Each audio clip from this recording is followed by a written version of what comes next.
तो लाचारी लोग देते हैं। न दानम येषां न विद्या न तपो न दानम ज्ञानम न शीलम, ज्ञान भी नहीं है और शीलता तो कहना ही क्या है। आज हर छोटे जो है बड़ों का अनादर करना चालू कर दिया है। तो बोले ते मृत्यु लोके भुवे भार भूता, वही व्यक्ति मृत्यु लोक में कौन पृथ्वी के भार बन करके जीता है। जैसे मनुष्य रूपेण मृगाश्चरन्ति, मनुष्य के रूप में कोई मृगा ही घूम रहा है, याद रखना। तो हम मनुष्य हैं, हम मनुष्य के भीतर दान होना चाहिए, ज्ञान होना चाहिए, विद्या होनी चाहिए, शीलता होना चाहिए, हमारे भीतर तप होना चाहिए, तब तो हम मानव कहलाने के अधिकारी हैं। और ये सब नहीं है तो फिर मनुष्य कहलाने के अधिकारी हम है ही नहीं। इस प्रकार से नीतिकार कहते हैं। तो मेरे भाई जो है देवर्षि नारद जी महाराज बोले कि हे माता, ये स्पृश्या नवलोकोयम शेष भार करी धरा, ये पृथ्वी आए दिन दिन प्रतिदिन भार बनती जा रही है, याद रखना।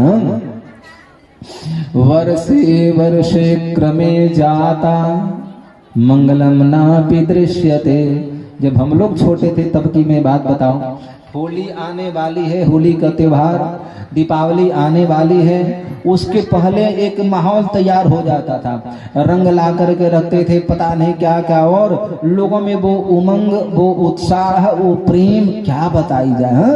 होली आने वाली है, एक महीना पहले ही लोग गांव में ढोलक ले करके, झाल ले करके, मजीरा ले करके और दरवाजे दरवाजे जा करके गाया करते थे, गाते थे कि नहीं बताओ।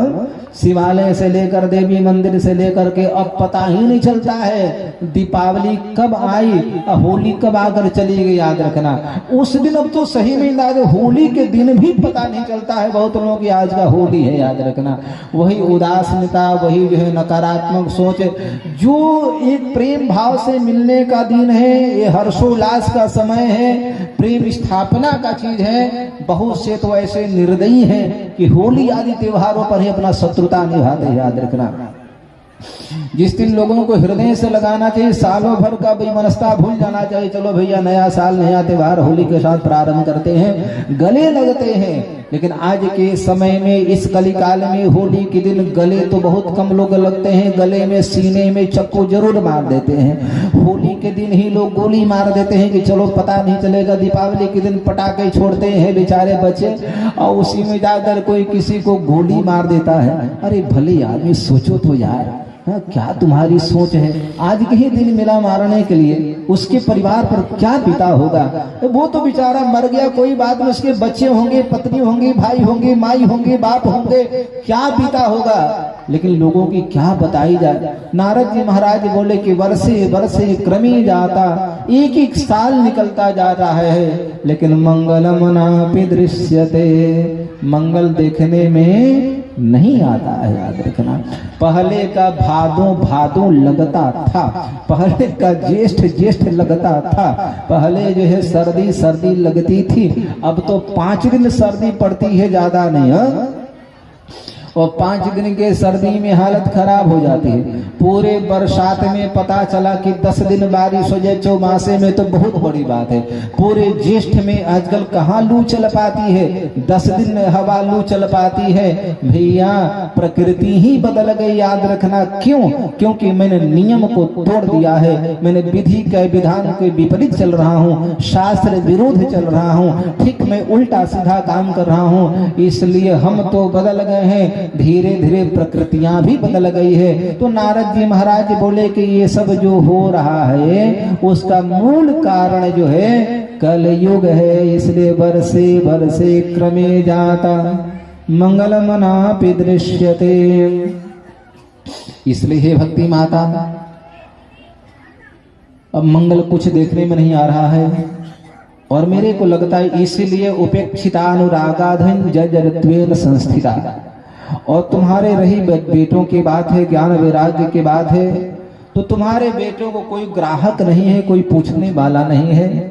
इसलिए बेचारे ये जो है दुखित हैं, ये वृद्धावस्था को प्राप्त कर गए हैं। लेकिन वृंदावन से संयोगात पुनस्तम तरुणी नवा धन्यम वृंदावनम तेना भक्ति तृतीयति यत्र च। देवर्षि नारद ने कहा कि धन्य है श्रीधाम वृंदावन, हे भक्ति वृंदावन से संयोगात, वृंदावन के संयोग होने की वजह से, वृंदावन में आने के वजह से पुनस्तम तरुणी नवा, आप तरुणी हो गई। वृंदावन में आई, वृंदावन का संयोग मिला, वृंदावन में रहने का मौका मिला और आप में तरुणावस्था आ गई, युवावस्था आ गई, युवती बन गई। लेकिन धन्यम वृंदावनम तेना भक्ति नृत्यति यत्र च, धन्य है वृंदावन कि जहाँ पर भक्ति माता नृत्य करती है, याद रखना। और उस समय तो भक्ति नृत्य कर ही रही थी, आज भी भक्ति नृत्य वृंदावन में करती है, याद रखना। आप कभी गए होंगे वृंदावन में और वहां पर जाएंगे तो निधि वन वगैरह, निधि वन, कितने लोग गए हैं जरा हाथ उठाइए।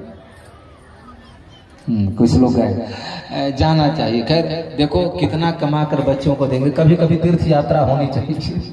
कितना पैसा लगेगा से वृंदावन में जाने, 200-300 रुपया लगेगा भले आदमी। ये तीर्थाटन किसके लिए, हम सब के लिए तो है, याद रखना। कहाँ कहाँ चले जाते हैं वृंदावन और नहीं जा पाते, द्वारिका चारधाम करने कितना पैसा लगेगा।